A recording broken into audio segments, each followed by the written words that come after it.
We forgot to get cream cheese at the store, so I'm gonna make homemade cream cheese. I got 4 cups of milk in here with some salt, and we're gonna go ahead and bring that to a simmer.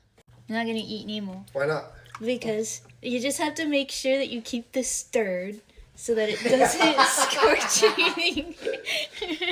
Once she's simmering, you go ahead and turn off the heat.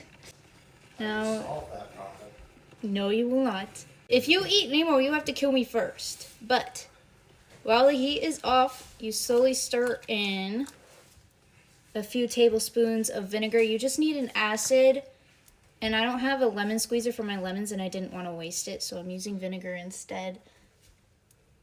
That's the cat. He wants to eat.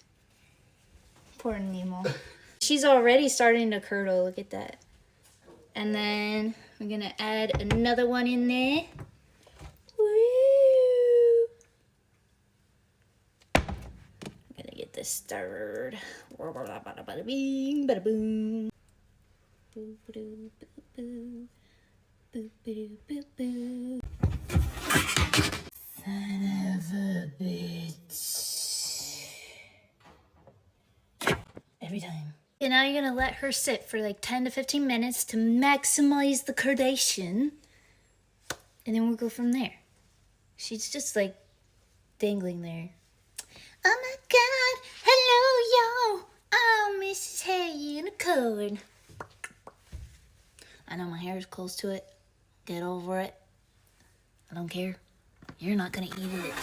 Son of a bitch, they caught this term. Make sure you also have a blender on standby. You're gonna need that too.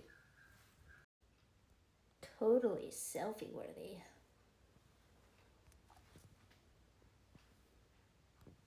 Curdlization is at its max. So we're gonna go ahead and pour this into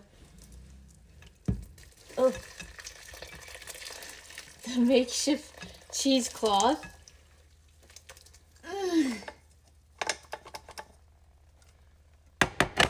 Okay, that was interesting. I made a bit of a mess, but now you're gonna let this sit for about 10 minutes to cool down. 10 minutes to cool down and to like strain everything out, because you want mainly the curdlization in there. Hey, I can smell it. Okay, so I was giving it just a little squeeze. You don't want to do big squeezes because it'll affect the curd. And then you go ahead and put it into the blender. Sorry, I'm going to disturb your view for a little bit. I'm gonna add a little bit of salt. Like so. And then the recipe calls for heavy cream. I don't have heavy cream, but I do have lactate-free eggnog and butter. And that's what I'm gonna use because I'm gonna improvise. But you can also use just butter. Now we're gonna plug this baby in.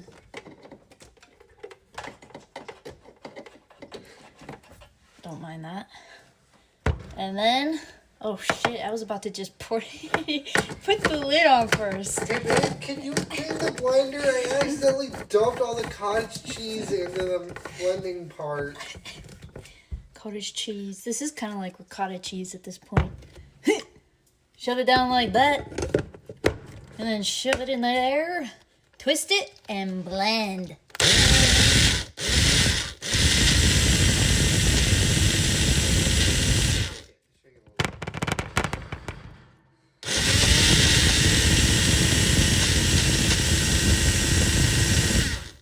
Try something. This blender sucks.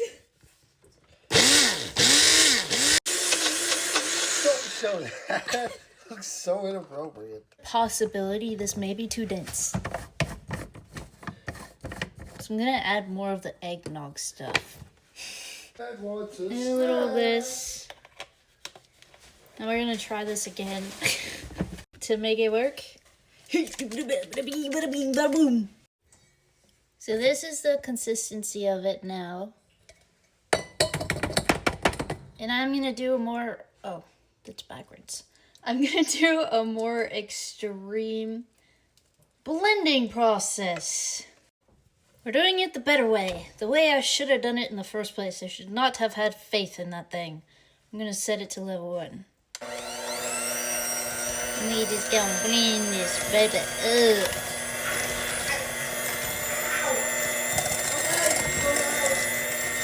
Now it looks like this. Much better. It's not as dense. And it tastes like cream cheese. And they say when you leave it in the fridge, it hardens up and stuff like cream cheese does. It's not as, like, powerful in flavor, I'd say, as store-bought cream cheese, but it definitely does the job. And it's good to use it. Like, you can still use it in frostings and stuff like that, which is what I want this in the fridge, and it'll be good for about a week. For a week.